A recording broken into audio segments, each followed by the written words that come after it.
Bonjour à toi, je suis ravie de passer ce petit moment avec toi. Aujourd'hui, j'aimerais te parler de la respiration parce qu'on entend de tout et n'importe quoi là-dedans et c'est vrai que c'est pas forcément évident de s'y retrouver et de savoir est-ce que moi j'ai besoin de faire des efforts particuliers pour finalement quelque chose qui est de l'ordre du réflexe vital.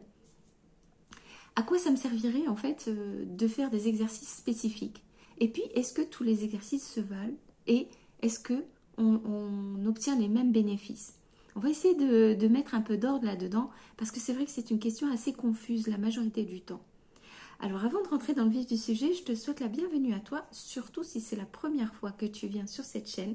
Sache que j'ai créé cette chaîne pour partager avec toi mon expérience et mes connaissances, les informations que j'ai pu apprendre au cours de ma vie sur les questions de santé en général naturelle, la santé mentale, l'équilibre émotionnel, mais aussi le sens de l'existence et le pourquoi du comment, de qu'est-ce qu'on est venu faire ici. Alors si c'est une question en règle générale qui t'intéresse, eh bien je serais ravie de te compter parmi nous. Abonne-toi à cette chaîne, tu peux rejoindre notre petite communauté, mais surtout tu peux utiliser l'espace des commentaires. Sache que je lis et je réponds absolument personnellement à tous les commentaires. Alors pour revenir sur la question de la respiration, eh bien déjà la première chose que tu peux faire c'est observer. Déjà, est-ce que toi là, sans rien faire, est-ce que tu as le sentiment d'avoir une respiration fluide, agréable, ample et sur laquelle tu peux compter facilement quand tu as besoin, soit par exemple de plus d'énergie, ou alors que tu as besoin de calmer tes émotions, ou que tu as besoin de te donner du courage par exemple, ou de prendre du recul sur certaines situations. Est-ce que tu sais utiliser ta respiration pour t'aider à faire tout ça? Deuxième chose, est-ce que tu as tendance à respirer par le nez librement ou est-ce que tu vas respirer par la bouche? Essaye vraiment de réfléchir à ça. Regarde, si tu respires d'une certaine façon dans la journée, imagine comment ça se passe pendant la nuit. La respiration pendant la nuit est quelque chose d'essentiel, a vraiment une fonction essentielle de nettoyage et de rééquilibrage du corps. Donc, si déjà dans la journée tu as une respiration bloquée au niveau des narines et que tu respires que par la bouche, ça donne déjà des indications intéressantes. Pareil, troisième chose, essaye d'observer où est-ce que tu respires. Est-ce que tu respires là? Est-ce que tu as tendance à respirer au niveau du cœur, on va dire? Ou est-ce que tu vas respirer par le ventre? À quel moment tu vas avoir tendance à respirer plutôt en hauteur et plutôt bas? Est-ce que tu as la sensation que tu as une colonne d'air qui passe librement dans ton corps quand tu en as besoin? Est-ce que tu sais le faire ou pas du tout? Quatrième point, est-ce que respirer est quelque chose d'irritant? Oui, je sais, ça peut paraître bizarre comme question, mais est-ce que parler de respiration, ou disons l'idée de te forcer à agir sur ta respiration spontanée est quelque chose qui t'irrite? Ça te provoque de l'agacement, de l'énervement, et puis finalement c'est une question que vraiment tu n'as pas envie d'aborder.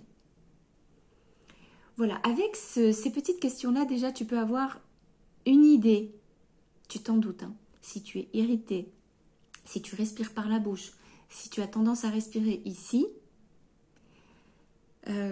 si tu respires en fait d'une façon très recroquevillée sur toi-même, etc., en fait tout ce que j'ai pu te dire juste avant, eh bien c'est qu'a priori tu n'utilises pas ta respiration de façon, j'allais dire optimale, même pas, c'est-à-dire pour la fonction qu'elle a. Tu es en dessous de ce que tu pourrais attendre de ta fonction respiratoire naturelle. Et dans ce cas-là, il y a de forts risques que derrière, il y ait une application aussi dans ton équilibre de vie, tu vois. Donc, ça vaut la peine quand même. Même si tu n'as pas envie de te rentrer dans la « oui, je n'ai pas envie de faire des exercices de respiration et ça m'embête », ben pourquoi pas déjà commencer à observer comment tu respires au quotidien.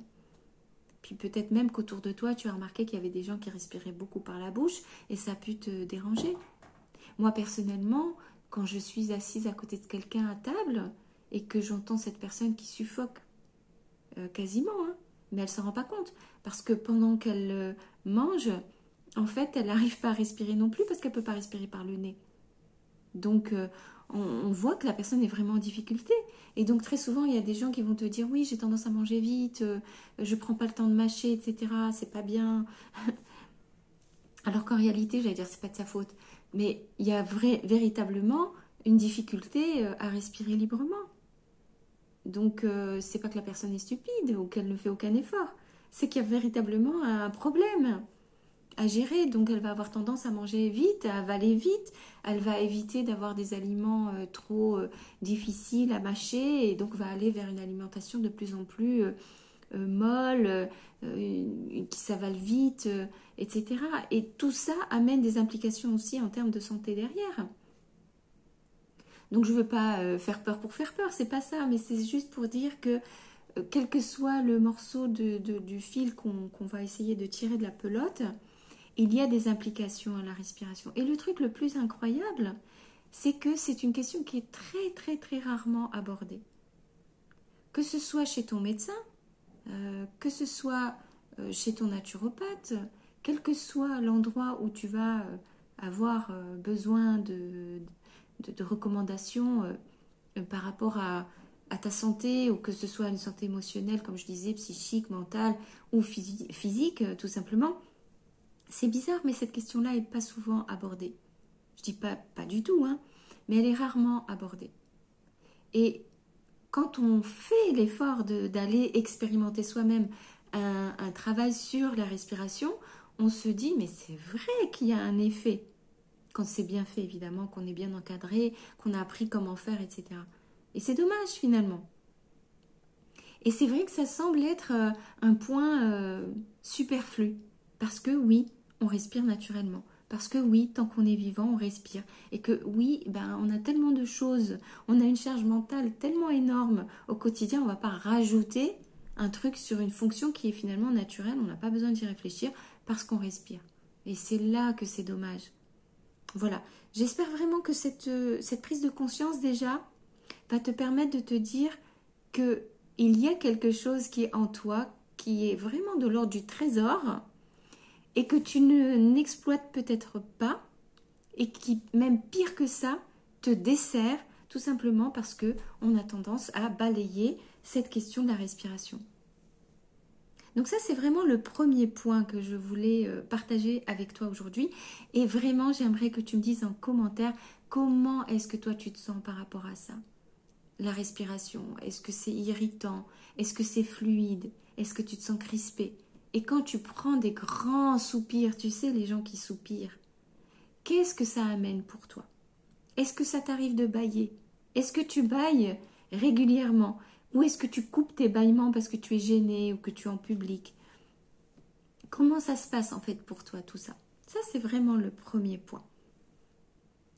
Et pour connaître la suite donc des différents exercices, des avantages et des bénéfices, et puis qui aujourd'hui parle de la respiration, je t'invite à suivre le deuxième épisode sur cette question. En attendant, je te remercie d'avoir écouté cette vidéo, d'avoir partagé ce moment-là, d'avoir aussi écrit dans les commentaires.